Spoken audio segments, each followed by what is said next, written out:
ஹாய்ங்க, வணக்கம். சூப்பரான ஒரு முட்டை சாதம் தான் செய்ய போகிறோம்.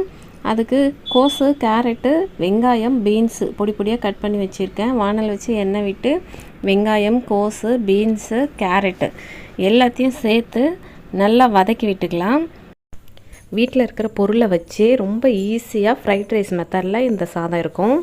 நல்லா கொஞ்சம் வதங்கட்டும். இப்போ தேவையான அளவுக்கு காய்க்கு தேவையான அளவுக்கு மட்டும் உப்பு சேர்த்துக்கிறேன். காய் நல்லா வதங்கின பிறகு முட்டை சேர்த்துக்கிறேன்.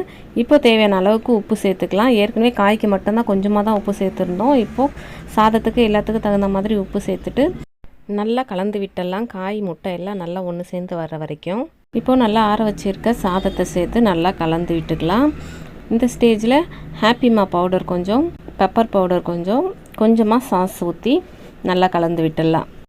கொத்தமல்லி தழை இருந்துச்சுன்னா நல்லாவே சேர்த்துக்கலாம்.